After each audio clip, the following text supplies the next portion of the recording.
Så angående tirsdagsprogrammet, så er der jo Ardha Mukha Svanasana, altså hunden med hovedet nedad. Og i programmet, der står der 1 minut til hver. Ja. Både hunden med hovedet nedad, håndstand og pincha. Ja. Og det er jo der, hvor jeg så normalt ville bruge en insight timer med 1 minuts ding på til at gøre de her ting. Sige, nå, det skal de have overstået, de der 3 ting. Fordi det er sådan noget, der bygger kraft op i armene. Det gør jeg til min egen praksis. Hvis jeg underviser, så vil jeg flette de her ting ind i undervisning. Så vil jeg ikke tage livet af dem fra start. Og tvinge dem op i en håndstand, ligesom som noget af det første. Men jeg kan godt finde på at lave en lang, et længere tid i hundestrækket til start, for lige at få varmet bagsiden op og få strakt bagsiden. Jeg lavede Ardha Mukha Svanasana op ad væggen med mit Ashtanga-hold. Ja. Og der var 2 af dem. Gangen, det var Gangen efter. Ja. De sagde, at det var helt vildt. Det gav dem en hvad det hedder, egen oplevelse. Eller sådan. Ja. At bruge væggen. Ja, at bruge væggen og stå op i at holde det op. Ja. Det kunne noget. For ellers så gør jeg nogle gange, når de står i det omvendte væg, så står jeg bag ved dem. Ja, og skubber. Ja, eller foran dem, altså i hovedenden, og skubber på hofterne. Ja, lige præcis. Ja. Og der står de indtil de ikke kan mere. Når de ikke kan mere, beder jeg dem om at gå ned i katten, og lige at lave lidt katten op igen, indtil jeg kommer rundt. Ikke? Når der er 8, så tager det jo... Altså tager det lidt tid. Det tager lidt tid, ikke? Men, så står de længe. Så de står rigtig man kan også gøre det, at man kan bruge klodser. Altså, på hænderne? På hænderne, under hænderne. Altså for sådan en som mig, som aldrig rigtig kan få hælene ned i en almindelig længdehund. Jeg kan godt i en kort, men der er det super rart en gang imellem at have klodser under hænderne. Ja. Fordi jeg får lige præcis det løft, jeg skal bruge til at kunne få hælene ned og mærke fødderne i gulvet. Ikke? Efter 20 år har jeg stadigvæk ikke fødderne i gulvet. Jeg mangler lige det sidste stykke. Ikke? Ja. Og derfor kan det være rigtig rart lige at komme op på klodserne og få fuld kontakt i foden. Ja. Så for dem, der... på sådan en højde, fordi lige præcis. De er ret høje i forhold til og jeg bruger den mellemste højde. Ja, den der. Ja, på den mellemste højde. Ja. Det er super dejligt. Ja. Altså alt efter, hvad folk har brug for. Man kan ikke bruge den helt højeste højde, fordi det er alt for ustabilt at stå på. Ikke? Ja. Så i forhold til, hvordan man udfører programmet til om tirsdagen, så er det ligesom der altid står, at man kan lave hver eneste stilling hver for sig. Det er den, der hedder A. Eller man kan glide fra den ene. Den, der hedder Vinyasa 1, hvor man glider fra den ene til den anden stilling. Eller Vinyasa 2, hvor man blander det alt sammen med solhilsner. Og jeg vil sige, jeg bruger rigtig tit, det hedder Shalabhasana, de her blide bagoverbøjninger. Eller simple backbends kalder jo rigtig dem, og det er fordi, der er forskel på at lave backdrop ned i fuld bro. Altså en fuld bro vil klassificeres som en dyb bagoverbøjning. Ja, det kunne jeg som barn. Det har jeg aldrig kunnet. Det er jo jeg stadigvæk. Men hvis man kigger ned, altså, så alle dem, der hedder Shalabhasana, det er de 3 midterste linjer der, ikke? Jo. Hvis jeg har forstået det rigtigt, så den der Urdhva, ja, så er det, at benene er nede. Præcis. Strakte, så det er overkroppen, man løfter. Lige præcis. Den anden, der er det maven, der er nede, hvor både arm og ben er oppe. Ikke? Lige præcis. Patter, det, sådan som jeg husker, betyder ben. Ja, dvi betyder 2, og 2 ben. Ja, okay, men det er mere for det. Lige præcis. Og ægga, det betyder 1. Ægga betyder 1. Ja. Så 1 ben op eller 2 ben op. Ja. Og der, altså, det kan gøres mere eller mindre hårdt. Jeg kan lave de her øvelser både på blidehold og på powerhold. Ja, jeg har lavet dem her på Ashtanga-holdet. Ja, altså der stankerhold, der vil du også kunne lave dem alle sammen. Det er helt klart, de er svære, jo længere mod højre man går. Mod højre? Ja, altså dem, der er helt til venstre, er nemmere end dem, der er helt ude til højre. Okay, jeg er så med. Ja. Og det vil sige, det er også en måde at graduere rent undervisningsteknisk, eller for dig selv. Ja. Jeg starter ikke med dem ude til højre. Nej. Man starter med dem ude til venstre. Ja. Og fordi vi har vejrtrækning på, så sætter vi et element mere på, end bare at udføre stillingerne, nemlig hvordan kan man bruge vejrtrækningen i bagoverbøjninger. Ja. Så det havde jeg tænkt mig, at vi skulle have med i dag. Ja. Så kan man sige, at i den nederste linje, der er der Bhujangasana og Urdhva Mukha Svanasana, de to til højre, som er det, man gør, når man laver solhilsner. Hvor er vi henne? Nederste linje, de to helt til højre. Ja, Bhujanga. Bhujangasana, det er en meget høj Bhujangasana, der er her. Ikke? Så nogle laver jeg meget sjældent, for de færreste synes, det er fedt at komme helt derop. Men der er mange måder at lave bagoverbøjningerne på. Det, som jeg sætter pris på, det er, når man laver Bhujangasana, at nakken er lang og lige. Ja. Og det gør jeg faktisk også i Urdhva Mukha. Men hvis der er nogen, der godt kan lide at kaste hovedet helt bagover og gøre det, så lad dem gøre det. Ja. Jeg prøver bare at passe på deres nakke. Ja. Hvis de synes, det føles okay og rart. Det er tit unge mennesker, der tror, at de skal gøre det. Det der med hovedet tilbage. Hvis de kan holde skuldrene tilbage og tage hovedet tilbage samtidig, så er det fint med mig. Men det er ikke det, der sker. Som regel er skuldrene fremme og hovedet tilbage.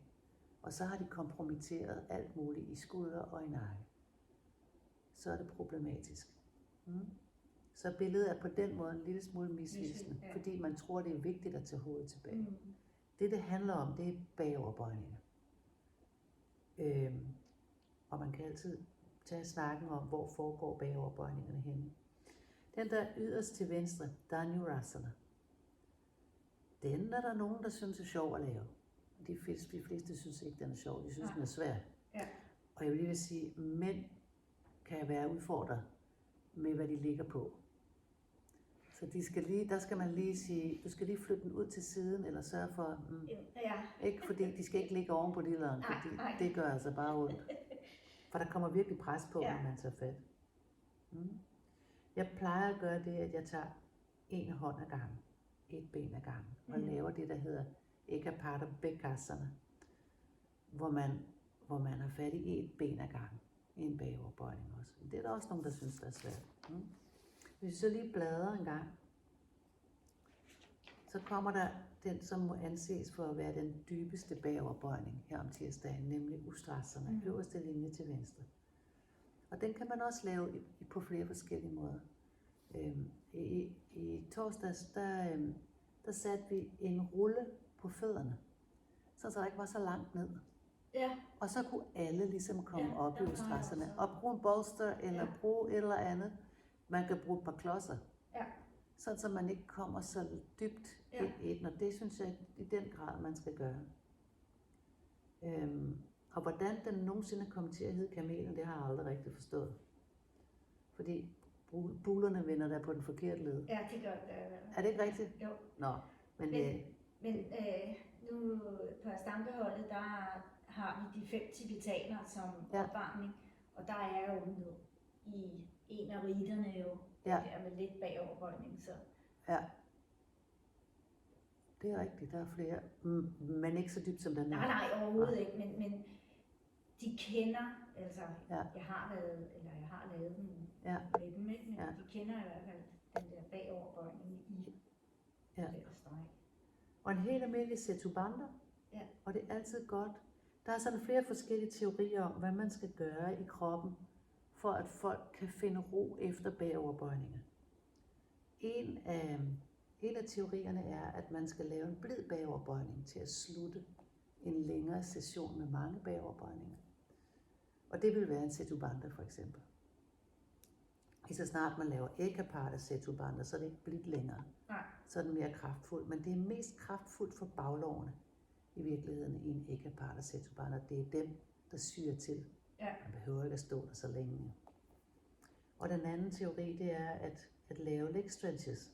Nej, selvfølgelig er der nogen, der siger, at man skal lave foroverbøjninger bagefter. Ja. Det er også det. at lave kontra. Og det er der flere forskellige teorier om det er en god idé eller ej. Der er nogen, der siger, at hvis man bøjer en hel masse bagover, og så bøjer forover, så risikerer man faktisk, at folk får nogle fibersprængninger. Jeg tror, man skal... Jeg synes, det er svært. Jeg har ikke helt fundet den ultimative løsning på det. Men jeg kan godt lide at lave leg stretches bagefter. Og man kan se det gode, hvis man kigger på billederne af de her benstræk, så kan man se, at man trækker jo om i ryggen, når man strækker i benene. Og det, der er udfordret, det er ryggen i de her bagoverbøjninger. Så måske bed om, at folk mærker efter, hvordan de har det efter bagoverbøjningerne. Og så sørg for, at der er tid til at gøre noget. Altså, jeg tror ikke, der sker noget ved at lave en enkelt Paschimottanasana af foroverbøjning. Men jeg synes, det er en god idé at få brugt tid på at lave nogle benstræk bagefter. Og gerne med bælte. Til dem, der synes, det er rarest med bælte. Ja. Jeg gjorde det med bælte, hvor de plejer ikke at gøre det med bælte. Ja. Hvad synes du om det? Det var rart med der sker det også for mig. Jeg kan godt gøre det uden bælte. Men jeg kan godt mærke, at jeg kan slappe bedre af i kroppen. Ja, det var også det, de sagde. Altså hvis vi skal have et grundelement af at slappe af, mens vi laver yoga, så er det i hvert fald nemmere at finde med bælte, end det er uden. Der går meget præstation i den, når man bruger hånd til fod, ikke? Det gør der. Så det synes jeg, vi skal gøre i dag. Og så er der lige det her med åndedrættet. Det er en hjælp til bagoverbøjningen at flytte indåndingen om på ryggen. Og især at flytte indåndingen om på det midterste af ryggen, eller lige under skulderbladen. Fordi hvis du flytter indåndingen om på ryggen, og ligesom forestiller dig, at du har en rygsæk på, og du lige skal fylde det nederste af rygsækken op med luft, så skaber du plads imellem de rygvirvler, som er dem, der skal give sig. Eller rettere, de rygvirvler, som bliver trykket sammen i en bagoverbøjning. Når vi laver en bagoverbøjning, kan man godt forestille sig, at de der rygvirvler, de bliver ligesom skubbet ind imod hinanden i kanten. Hvis du så starter med at skabe plads, altså skabe længde lige omkring det sted, hvor vi faktisk bøjer, når vi laver en bagoverbøjning, som er i overgangen mellem brystdelen og lændedelen, så skabes der plads til bagoverbøjning. Så man kan undervejs i bagoverbøjningen trække vejret ind om på ryggen, under skulderbladene, sådan lige til den nederste ende af brystkassen, mens man laver bagoverbøjning.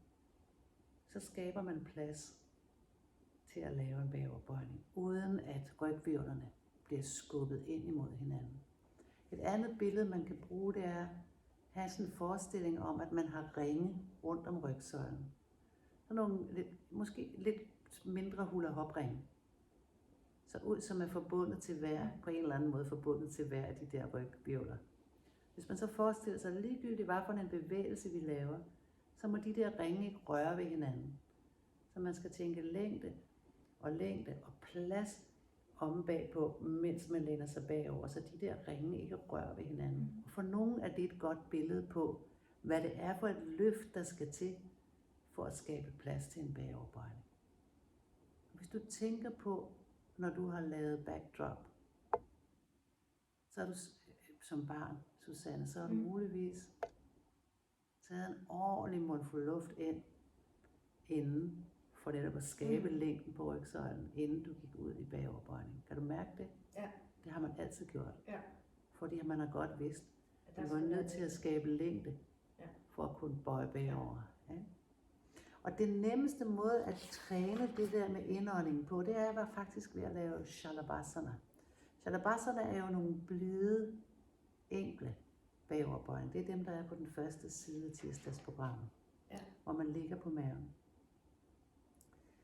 Så jeg tænker, at vi tager nogle solhilsner. Vi kan ganske stille over. Vi kan sagtens have uldmåtten på, fordi så blander vi de her Shalabhasana øvelser ind i solhilsnerne. Mm. Og så er der en sidste ting, jeg vil sige omkring Shalabhasana, det er, at man skal ikke løfte særlig højt. Og når vi træner Shalabhasana med Orit, så er hun meget optaget af, at det, at du skubber ned i en side, gør den anden side let. Det er den ene ting. Og den anden ting er, hvis du forestiller dig, at du skubber venstre arm og højre ben ned, så skal du samtidig trække venstre skulder og højre hofte ind imod hinanden, så maven bliver aktiv. Så man ligesom trækker skulder og hofte ind imod hinanden, så maven, så kernemusklerne bliver aktive. Og det i virkeligheden er det, der løfter modsat arm og ben. Og det er lidt ligesom en blæksprutte. Forestil dig blæksprutte med lemmer ud til siderne. Og forestil dig, at man ligesom tager fat i den der tykke del på midten og løfter. Mm. Og at det er med til at løfte lemmerne. Og at du simpelthen løfter fra midten af kroppen. Der er også nogen, der bruger, hvad er det nu, det er en starfish, hvad er det hedder? Søstjerne. Nå, ja. Ja. Det der med, der er lemmer ud til siden. Og der er sådan en lille hul ind i midten af den. Ja. Og det er simpelthen vores kerne, vi skal have fat i. Så nu har jeg sagt det som princip, og så skal vi simpelthen praktisere det. Så lad os stille og roligt sætte i gang med nogle sollister med Shalabhasana på. Og så tager vi lidt håndstand og lidt pincha-træning bagefter.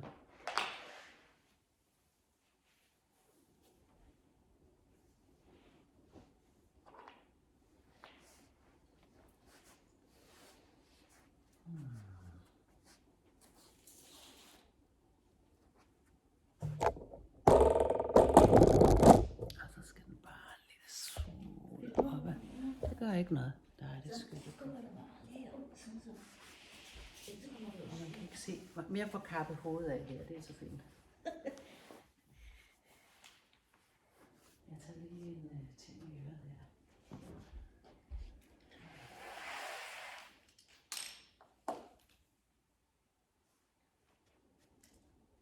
Så bliver lyden nemlig bedre, når jeg har den her inde i øret til optagelse.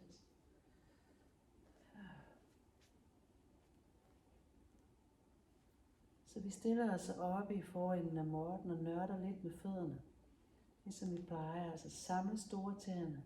Næsten. I behøver ikke være helt sammen, men tættere på. Og hælene lidt fra hinanden. Og så træk anklerne ind imod hinanden og spred tæerne.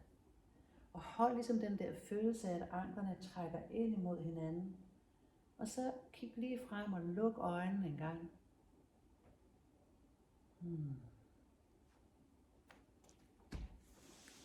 Og lige mærke ned i fødderne.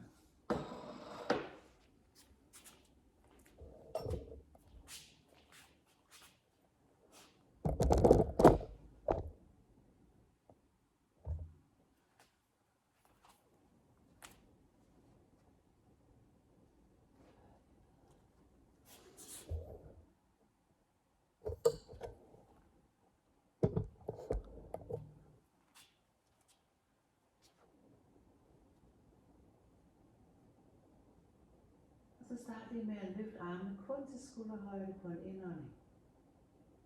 Og på udåndingen sænk ned igen. Prøv at mærke, at indåndingen løfter rygsøjlen. Og prøv at tænke ned i fødderne på udåndingen. Jeg bruger altid Ujjayi. Jeg er lige så stille, når jeg starter. Indåndingen løfter. Udånding sænk. Mærk ned i fødderne. På indånding. Løft rygsøjlen. Og på udånding sænk. Og så prøv en gang at flytte den næste indånding lidt smule om på ryggen også.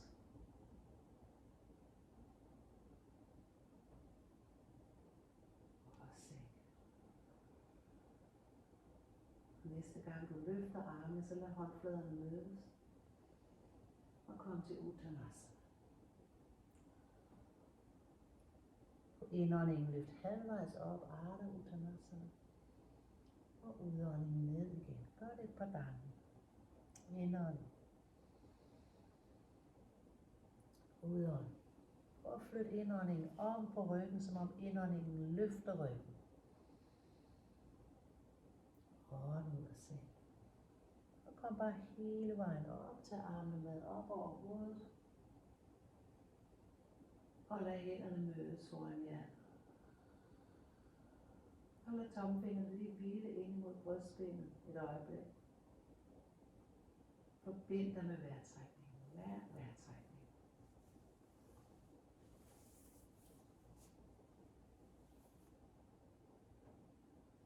Så på en udånding, sænk hænderne. På indåndingen, løft armene. Og nu ud Uttanasana. Indånding, halvvejs op. Udånding, fingrene i måtten og træd stille og roligt tilbage til planken. Kig en lille smule fremad og ind. Og nu bøj albuen. Kom ned på knæ og kom bare hele vejen ned. Lad hænderne komme ned ved siden af kroppen. Og du kan bare kigge ned i gulvet. Og så pres oversiden af fødderne godt ned i måtten og løft maven, mens du stille og roligt løfter overkroppen uden arm. Drej hovedet og sænk ned. Hold fast med fødderne med maven. Ånd ind og løfte. Drej hovedet og sænk. Hold fast med fødderne med maven. Ånd ind og løft. Drej og sænk. Og så bare tag hænderne i måtten og kom tilbage til et hundestræk.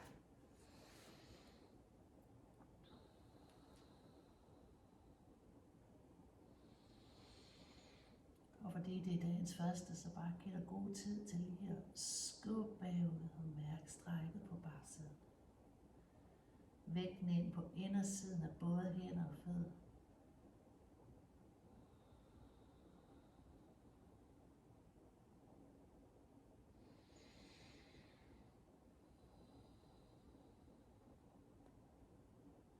Og så træd stille og roligt frem med hænderne. Indånding halvvejs op. Udånding hele vejen ned. Se om du kan trække anklerne lidt ind mod hinanden på vej op. Og bare hele vejen op. Og så kommer jeg hele vejen ned igen. Indånding halvvejs op.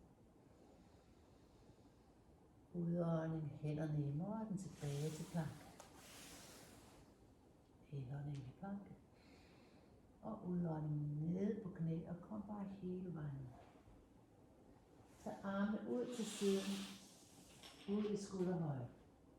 Hold fast med oversiden af fødderne og med maven, og løft overkroppen op på hænderne.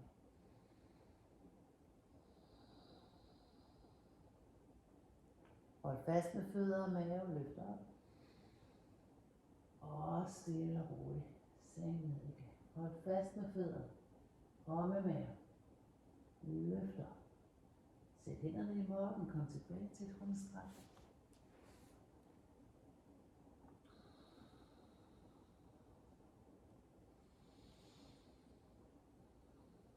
Og stille og roligt træd frem mellem hænderne. Indånding halvvejs op. Udånding hele vejen ned. Træk anklerne mod hinanden og kom hele vejen op til armene med op. Og hele vejen ned. Halvvejs op. Fingrene i måtten, træd tilbage til planken. Indånding i planken. Udånding hele vejen ned. Armene skråt fremad og tommelfingrene opad, så håndkanterne er i gulvet. Kig ned i gulvet. Træk maven væk fra måtten og skub oversiden af fødderne ned i måtten. Og så ånder du ind og løfter bare en lille smule. Og sænker ned igen. Mens du ånder ind, så prøv at flytte indåndingen om på ryggen. Og sænk ned. Hold fast med fødderne og med maven. Ånd ind og løft. Og sæt hænderne i måtten og kom tilbage til hundestræk.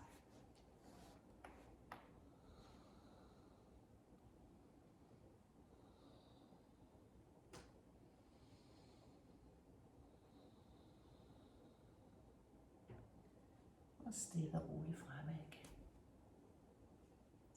Indånding halvvejs op. Udånding hele vejen ned. Og kom op. Og kom hele vejen ned. Halvvejs op. Tilbage til plank. Indånding i plank. Og udånding. Kom stille og roligt hele vejen ned. Flet fingrene bag baghovedet. Pres oversiden af fødderne godt ned i måtten og løft maven. Og løft op på indånding. Og sænk ned. Hold fast med fødderne og med maven. Og ned. Løfte og nu sænk. Hold fast med fødder og mave. Løft op. Og hænderne i måtten tilbage til rundstreg.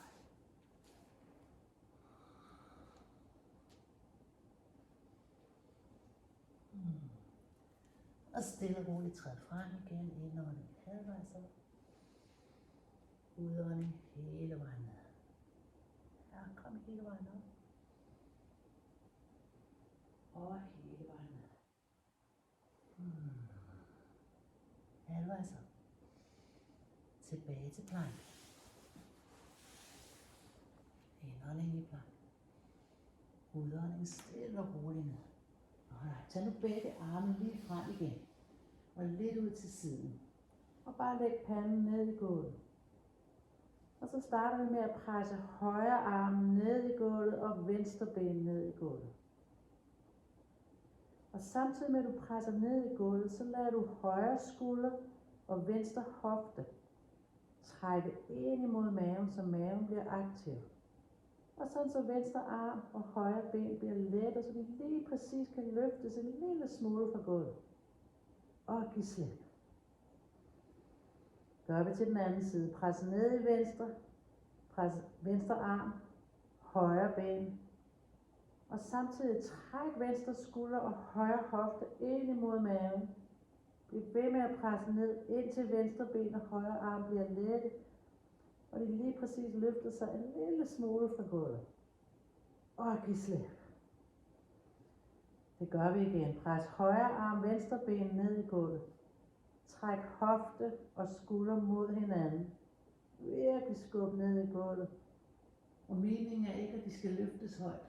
Meget længere ned, Susanne. Og kom ned igen. Susanne, prøv lige at sætte dig op en gang og så kig. Presser ned i venstre arm og højre ben.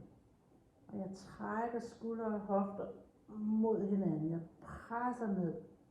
Jeg presser ned. Sådan så modsat arm og ben bliver lette. Og kun lige løfter sig en my fra gulvet. Og sænker ned igen. Fordi det er ikke et spørgsmål om at gøre sådan her. Det er super nemt.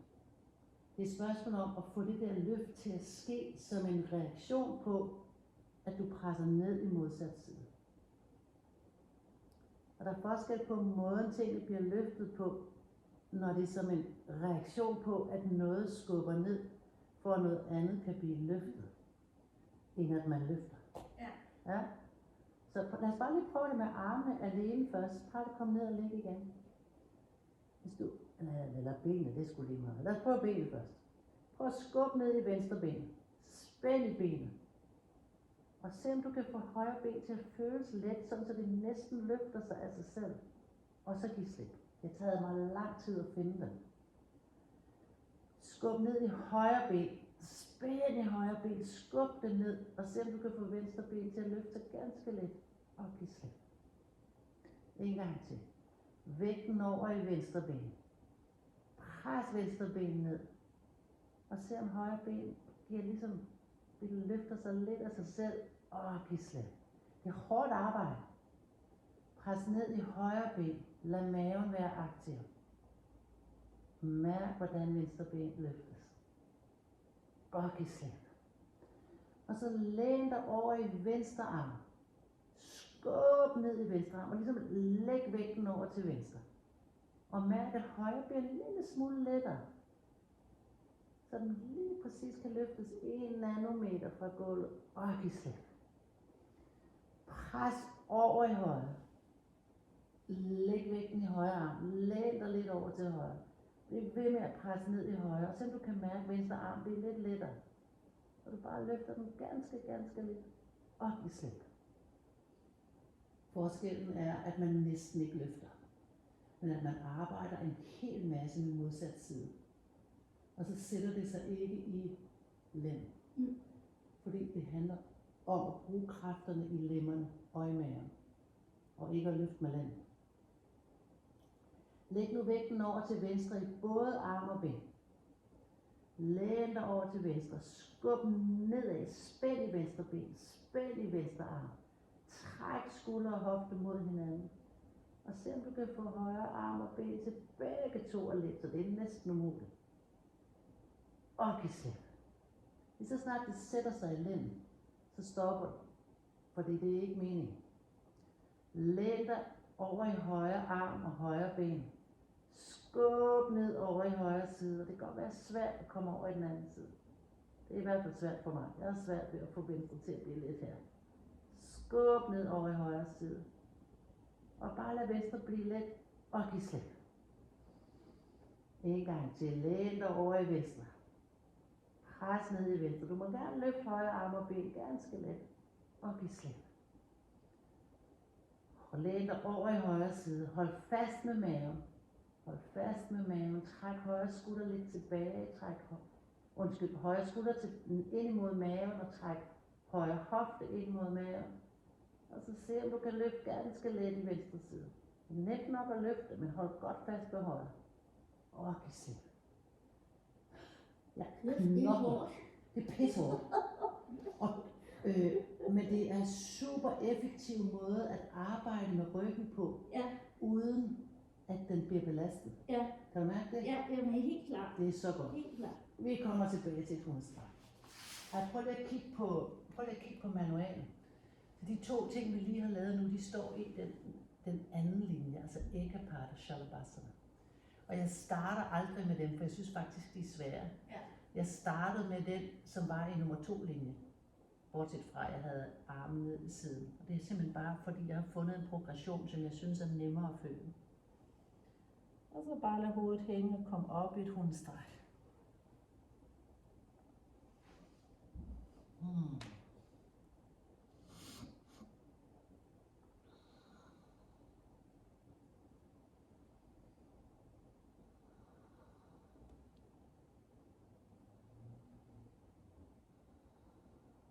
Og stille og roligt træde frem mellem hænderne. Indånding halvvejs op.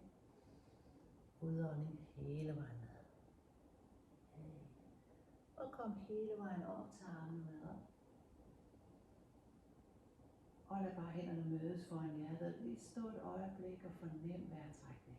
Luk øjnene. Træk anklerne lidt ind mod hinanden. Og så se om du sådan helt mentalt kan flytte noget bevidsthed om på ryggen.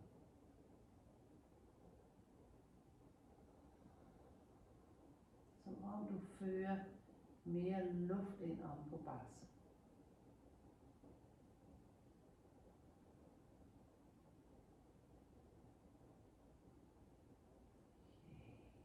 Alright, blik øjnene åbne, sænk hænderne ned, ånd ind og luft op.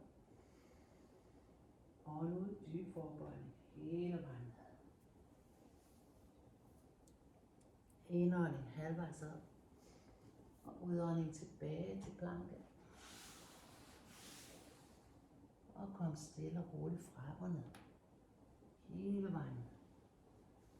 Alright. Så fletter du fingrene om på ryggen. Og strækker armen. Og løfter overkroppen op en gang. Ja. Og nu fast med maven og ånd ind, mens du løfter fødderne. Det er det, man kalder fuld Shalabhasana.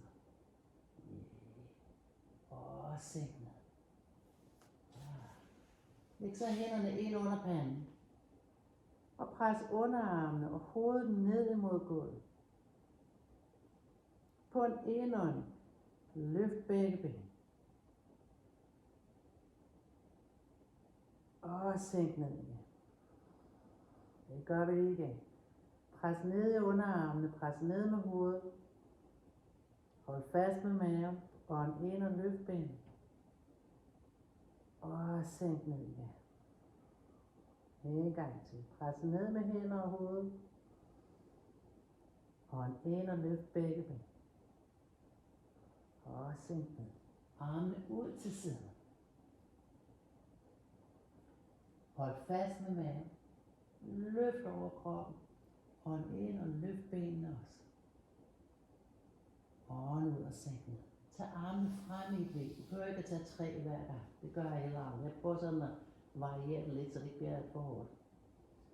Hold fast med maven. Løft over kroppen. Løft benene. Ånd ind. Ånd ud og sænk. Yeah. Og så flet fingrene bag baghovedet. Hold fast med maven. Det vil sige, lav samme veje. Træk maven bagud mod rygsøjlen. Løft benene. Løft over kroppen. Ånd ind. Ånd ud og sænk ned. Og så tager vi lige den fulde Shalabhasana igen. Flet fingrene om på ryggen. Stræk armene, hænderne lidt væk fra enden. Løft benene en lille smule. Og så løft over kroppen, mens du ånder ind. Og så pust ud her i Shalabhasana. Ånd ind igen. Om på ryggen. Pust ud. Så det her vil være sådan lidt mere poweragtigt. Ånd ind. Om på bagsiden. Og sæt hænderne i morgen og kom tilbage til et hundstræk.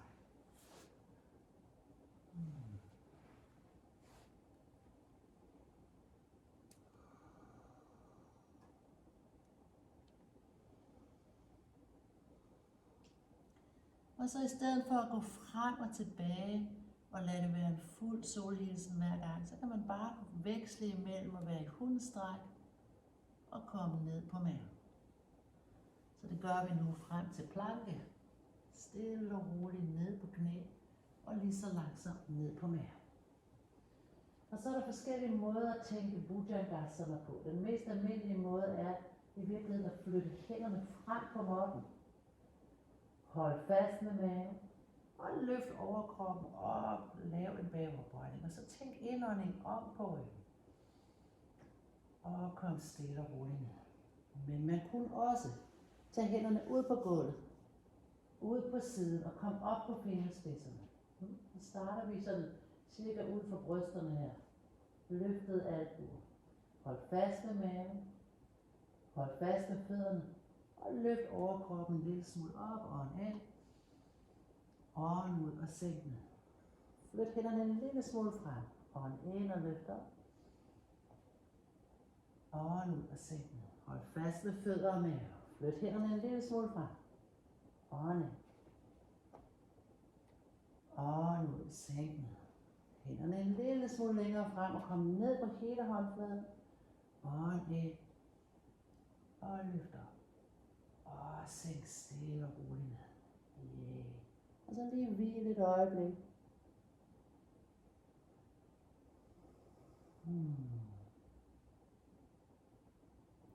Bhujangasana i forskellige variationer.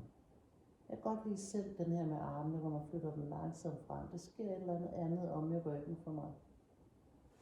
Så har vi lige hunden med hovedet opad. Du samler indersiden af fødderne og spreder tæerne. Og så spænder du i benene. Strækker benene, samler knæene, sætter fingrene ud for brystvorterne. Løfter overkroppen lidt opad. Bøjet albuer, men løfter hele kroppen og kigger fremad. Så fødderne er i, knæene er løftet. Hænderne er i, kun hænder og fødder. Yes, det var derfor, de skulle så langt tilbage. Og stille og roligt tilbage til et hundestræk.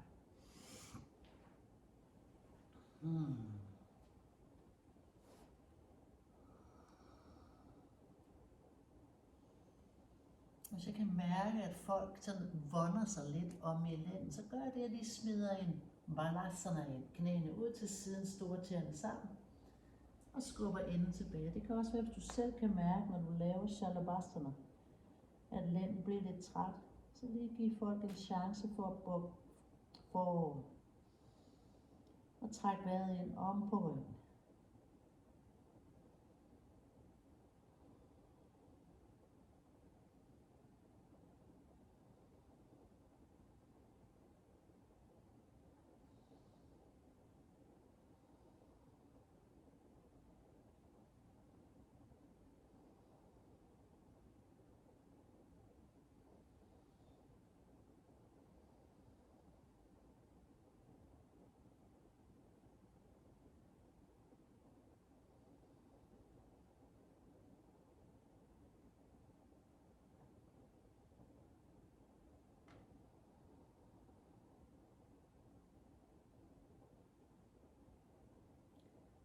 stille og roligt find tilbage til et hundestræk. Ligesom mærk, hvornår vejrtrækningen er blevet helt rolig igen. Så vi stadigvæk er i den rolige afdeling.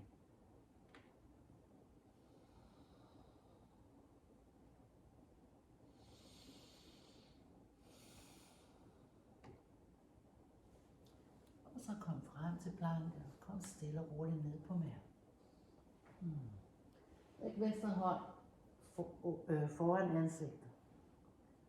Vist højre hånd ned ved siden af højre ben og bøj højre ben og tag fat i foden. Så laver vi lige et lårstræk først, så du trækker bare lige foden ned mod ballen. Og så skub hoften lidt ned imod gulvet og mærk lårstræk.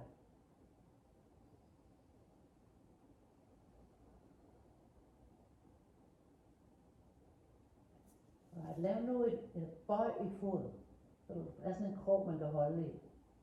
Og så trækker du venstre albue en lille smule tilbage. Løfter maven og løfter overkroppen op og skubber foden bagud. Ekka Pada Bekasana. Træk så vejret ind om på ryggen. Til bagoverbøjning. Og bare giv slip og byt. Venstre hånd til venstre fod. Og bare start med at trække venstre fod ind imod kroppen.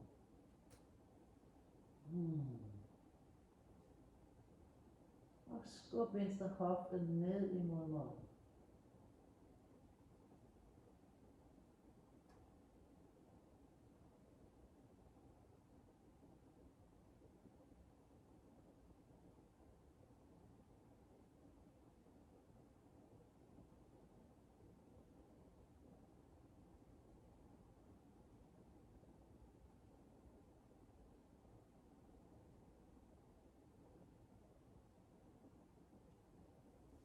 Så flexer du foden, trækker højre albue ind under dig, så du kommer lidt tættere på, så træk højre albue tilbage. Og så jeg trækker højre albuen herfra og ind under. Sådan, og så kan du nemlig skubbe dig op. Ja, og træk foden bagud. Og så ånd ind omme på ryggen. Om i bagoverbøjning. Og stille og roligt ned. Og så lige finde tilbage til et hundestræk først, før vi tager begge ben.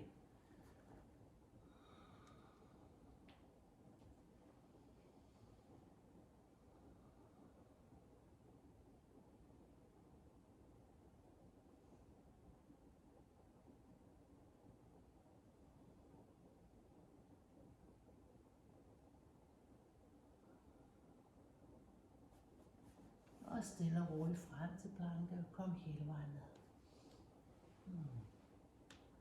Bøj begge ben. Her starter vi ikke med lårstræk. Her starter vi bare med at pege tæerne lige bagud og løfte op i Dhanurasana. Så se om du kan finde plads til noget indånding omme på ryggen. Løft over kroppen. Skub fødderne bagud. Det er sådan en bue. Ja, træk vejret ind omme på ryggen. Og stille og roligt giv slip og bare kom tilbage til balancen.